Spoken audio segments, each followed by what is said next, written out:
You're very welcome to another Troy Town webinar. Today I'm going to update you on the recent advances in lameness diagnosis and particularly the imaging of horses' lower limbs and the body with regards to lameness problems. The problem the world over for veterinarians is that our patients can't actually speak to us. If they could tell us precisely where they are hurting, where they are lame, then we maybe wouldn't have to go to the lengths we do to be able to diagnose the problems and diagnose precisely where the lameness is. So we have to work it out, and the conventional way is to use diagnostic anesthesia.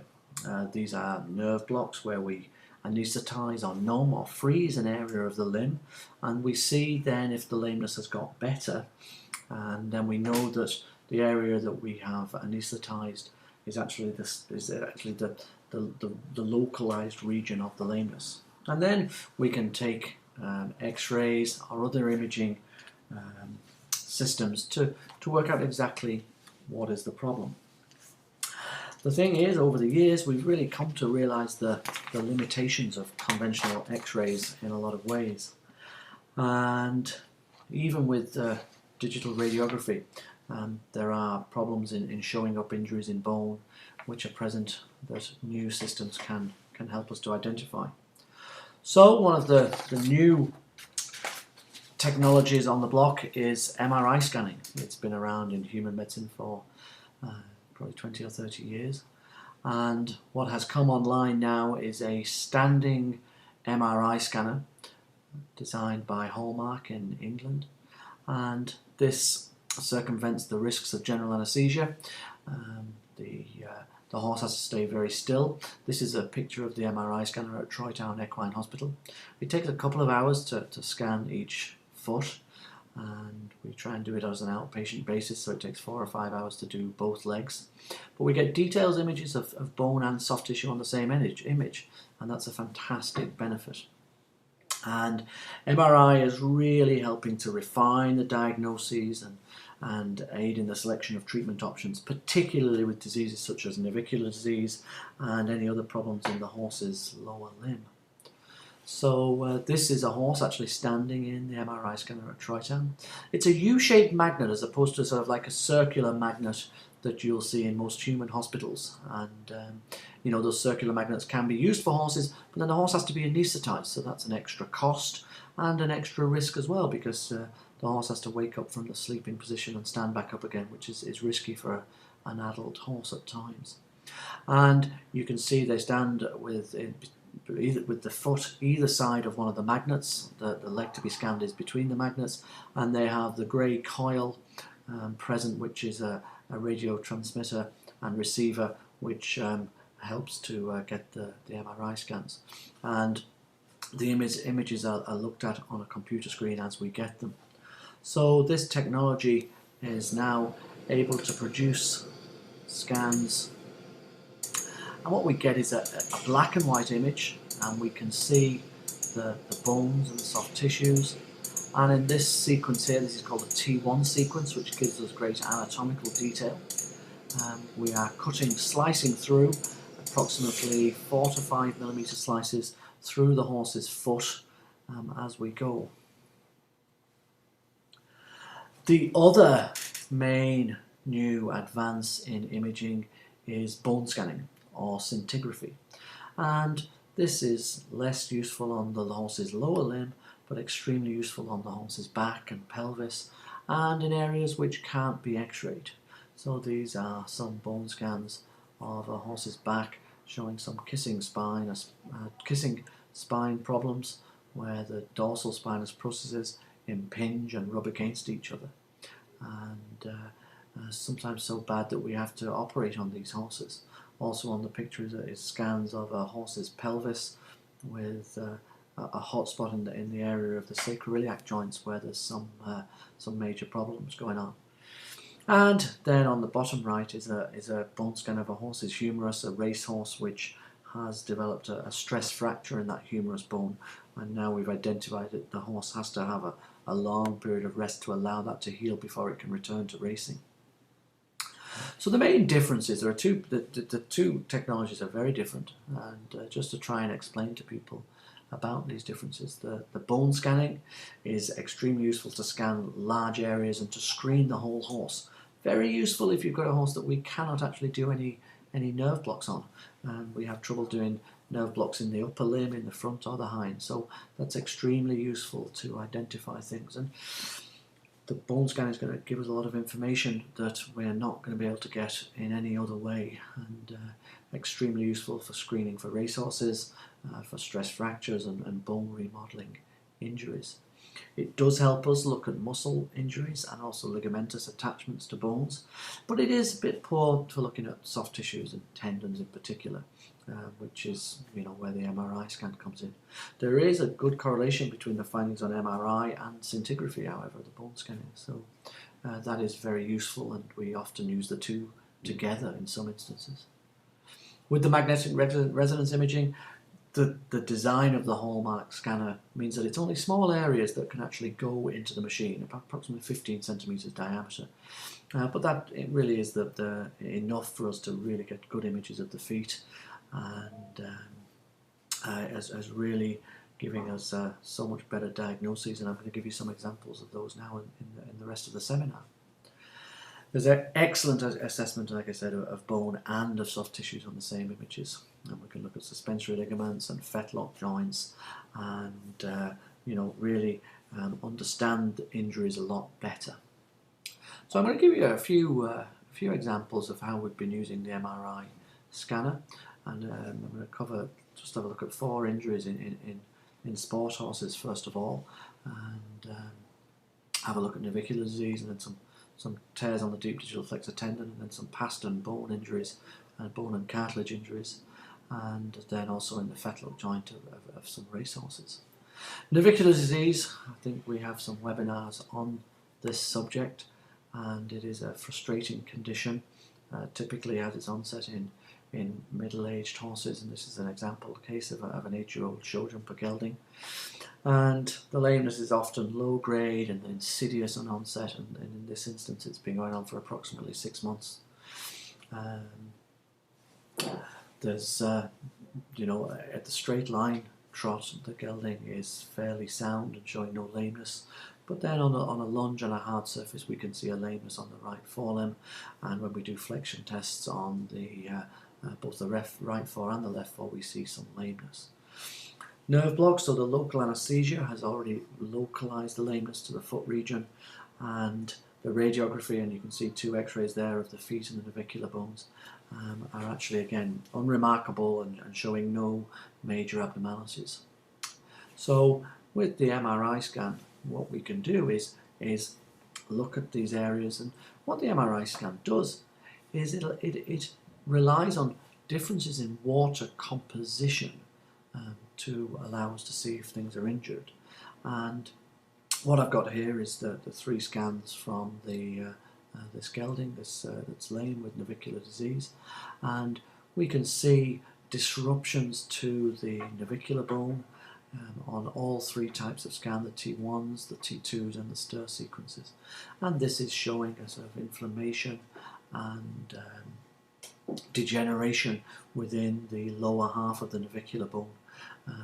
And we can see a cross-section there of an anatomical specimen, and it's the lower half of the navicular bone where the actual ligament of what we call the impar ligament, which holds the navicular bone to the pedal bone, attaches.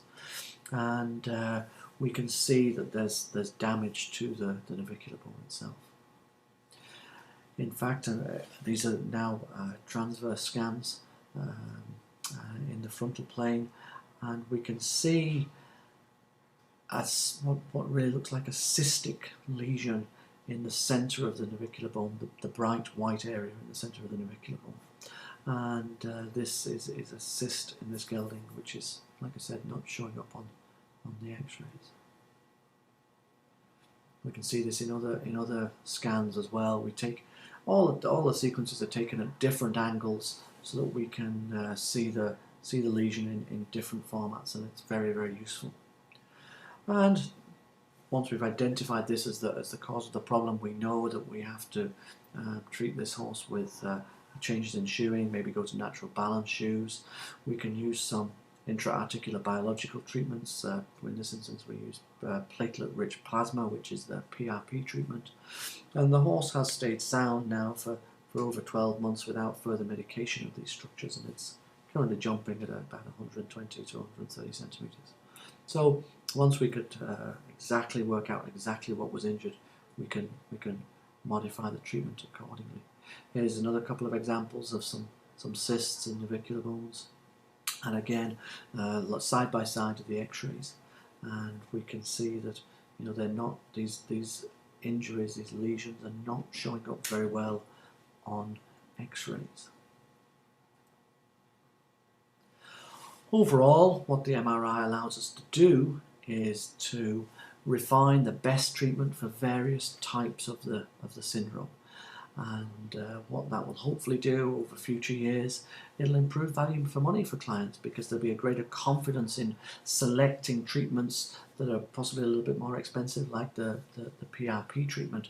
But if you know that it's got a higher chance of working in your horse, then I think people will have greater confidence, the vets will have greater confidence in recommending it to you. We might see a resurgence of the use of old treatments. For example, there are many papers, scientific papers from the 1960s and 70s and 80s where drugs such as isoxaprine and warfarin were used to treat navicular disease, and many horses benefited from them. So in the future we may be able to work out exactly what the disease is, and these treatments may be able to be used again with a little bit more confidence that they will work. I think also in the future we can look forward to working out what kind of corrective farriery is going to be the best for different types of navicular syndrome. One of the major advantages of the MRI scanner is the ability to assess the deep digital flexor tendon within the foot region. The hoof capsule is extremely difficult with any other imaging modality, to identify problems in this structure. And this is a tear in the deep digital flexor tendon, and it's about 4 centimetres long. It's highlighted there in the blue arrow, and it extends from just above the navicular bone to 4 centimetres proximally on the limb. And there is a similar specimen showing the type of tear it is. This is not actually from the same horse, but it does show what these tendon tears look like in real life and how we can see them on the MRI scanner. Typically, horses that have injured the deep digital flexor tendon tear will have a sudden onset of relatively severe lameness, and that's slightly different to the slow onset and fairly low degree of lameness of navicular disease cases. But they will block out to the foot region, and predominantly these will be just affecting one side of the horse, although we have identified some horses with tendon tears, unfortunately, in both limbs. And again, these soft tissue injuries will not show up very well on X-ray at all. Here is the sequence of the deep digital flexor tendon. It's the tear, a frontal sequence, and the figure of 8 just beneath the bone. You'll see a white spot now as it comes through, quite an intense white spot, and it's showing us exactly where that tendon tear is. And once we know exactly where the tendon tear is, then we can maybe do some better treatments on it. These horses will require a long period of rest. We're coming back now through the foot, and there's the navicular bone, and coming just above the navicular bone, and we'll again see the white spot of that deep digital flexor tendon tear, and then we're gone above it again now. So it does allow us to appreciate the injury much better. Here's a horse with another tendon tear. This time we have picked it up in a scan on the right. This scan is taken parallel to the tendon, and you can see it's a tendon tear just on what we call the dorsal surface of the tendon, and it's slightly to the outside. But it really does allow us to appreciate exactly how bad the tear is and how long it is. Another example of another tendon tear. 2 transverse scans here. The white spots in the tendon, showing that it's a relatively recent tear in this instance. So once we've identified these tears, we will require to have the horse rested for a long period of time for these to heal. So it's going to take at least 9 months, and what current recommendations of approximately 6 months in a stable, and then a small paddock or a graduated exercise program. All of these take a lot of time and effort.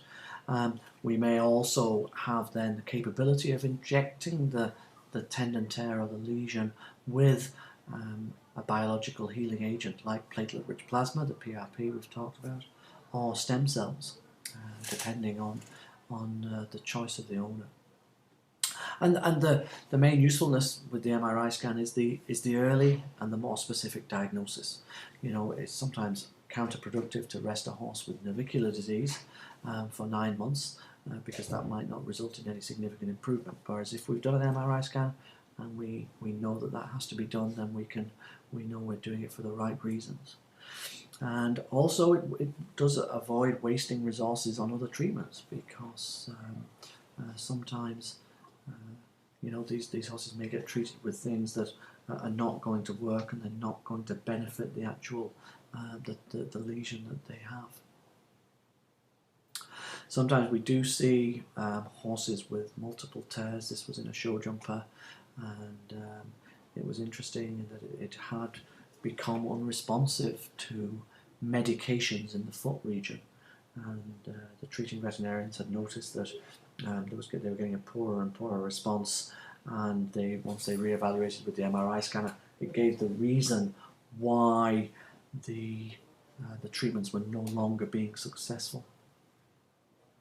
So moving on to a different type of injury. This is an injury to the bone and to the cartilage, this time of the short pastern bone, and it's an injury probably related to trauma, probably to take a difficult landing during show jumping.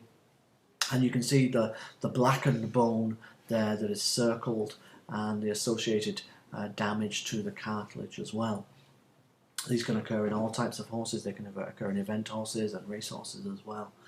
And these again will be treated differently.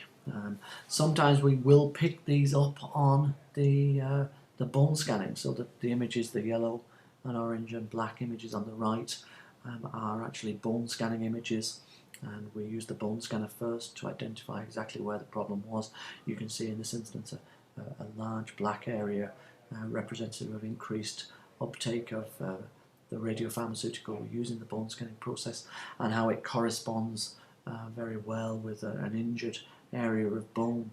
And the MRI scan allows us to clearly define what that injury is, and we can see there's a lot of fluid in that bone still, an increased fluid signal, and that needs treatment and rest and anti-inflammatories to get over, and it will take many months for these injuries to heal. So a different type of injury, which is being able to be recognised with the MRI scanner and the bone scanner, which is not readily apparent on x-rays. Moving on to sort of racehorses and fetlock joints, we are being able to identify condyle injuries in racehorses a lot better now with the MRI scanner and the bone scanner than we previously could. So this example I'm going to show you is a 3-year-old thoroughbred colt, and he's had lameness in the hind limbs. We know it's affecting the fetlock joint region because we've used our local anaesthesia to diagnose that. But he's been rested, and on return to work, the lameness has recurred. So on an examination, he's only slightly lame, grade 1 to 2 out of 5, and the flexion tests are positive. And again, the x-rays show no abnormalities. But again, we localised the lameness to the fetlock joint region. So here is the T1 MRI scans of the fetlock joints on the normal fetlock joint on the right, and then the affected fetlock on the left. And you can see the blackened area just above the bright white line. The bright white line is the fluid in the fetlock joint, and above that is the blackened area of bone where we have got sclerosis, thickening of the bone.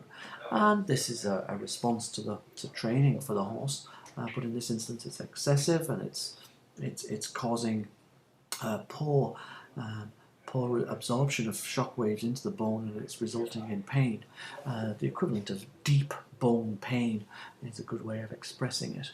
In this instance, we've got a stir sequence scan on the right, up with the previous slide's T1 scan, and what this is showing is sclerosis, but also again a white signal on the stir indicative of fluid and edema. And what that is actually telling us is that this horse has actually got what we call pre-fracture change. This is severe enough that this horse has to be rested before he can continue on in exercise. Otherwise there's a potential risk that the horse could suffer a fractured bone, which could be career threatening. This is how the hot spots look in the fetlock joints on a bone scan again, and you can see the intense uptake there in what's labelled as the distal cannon bone in the condyle region. And you can see at the bottom 4 sequences of pictures which are taken from racehorses with various stages of this disease. So at the bottom left, if we call it stage 1, there is thickening of the bone, the white area, and the bone is responding to the horse's increasing speeds, and this is perfectly natural. But then when it progresses to stage 2 and 3 and 4, it becomes painful and becomes abnormal. And in picture 2 we can see sort of like the development of some ulceration of the subchondral bone, much greater whitening and thickening of the subchondral bone plate, and also some blackish grey cracks extending perpendicular to the joint surface, which is microcrack formation. In stage 3, there is even greater ulceration and greater cracks which are perpendicular to the joint surface. And in the last picture we can see a fairly severe erosion of the bone. And this is how it corresponds to the specimens in real life.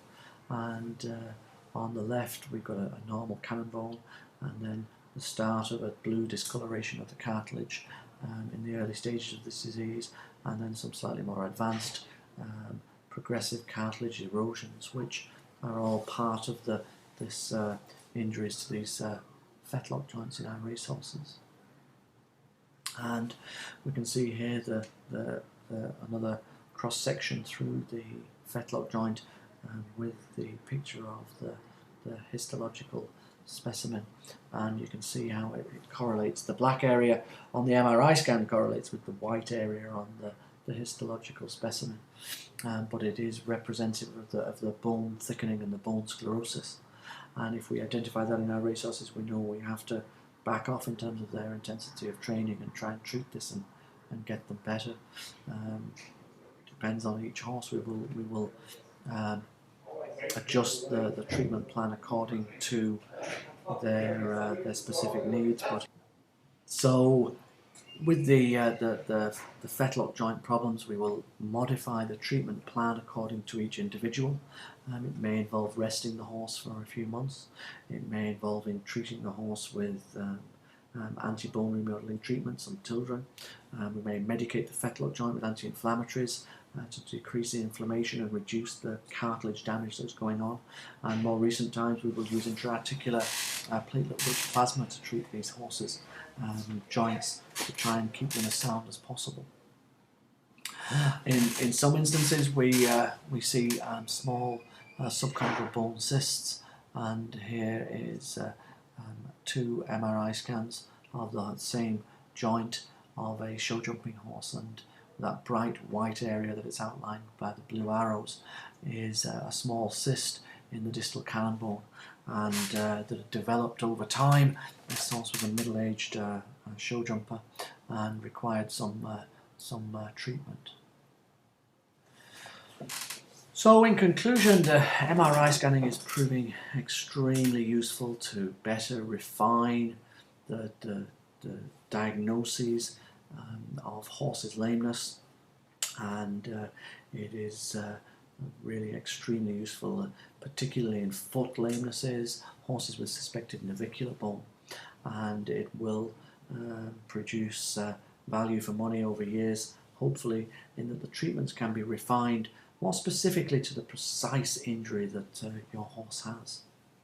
And the good thing about it with MRI scanning, it's totally non-invasive and there is no risk of complications. The horse just has to stand still in the MRI scanner, which is sometimes tricky, but most horses tolerate it extremely well. So when to consider an MRI, really any kind of lameness which has been localized to the foot region with no or questionable, not absolutely confirmatory radiographic changes, and these horses may benefit from an MRI scan. Particularly the one-sided lamenesses, which are recent onset and are not mild but relatively severe, moderate to severe lamenesses, and these can be deep digital flexor tendon tears or collateral ligament injuries, and by identifying those lesions early, you can intervene with treatments more appropriately. Some instances, horses which are not responding to therapeutic interventions, once a diagnosis has been made, it may be useful to review the case and review the horse and perform an MRI scan to more closely identify exactly what the problem is. And we use it in areas such as the suspensory ligaments and fetlock joint problems and pastern joint problems and cannon bone problems as well. I'm finishing off now, and I'd just like to say a big thank you to all of the owners and of the horses who have helped us to improve our diagnostic capabilities by giving us their horses to scan and providing us with the valuable tools to be able to learn our trade. Also, just the staff at the Troytown Hospital, in particular Victoria and Michelle, for their patience and diligence in acquiring the very high quality images. And also I would like to tip my hat to Hallmark, and particularly Nick Bolas, who conceived the idea of standing MRI scanning for horses and brought about the reality over the last decade. And it's with people, with scientists with the foresight of Nick Bolas that are really improving the diagnostic capability of veterinarians and improving the welfare of horses under our care. So thank you very much, and I hope you enjoyed the webinar.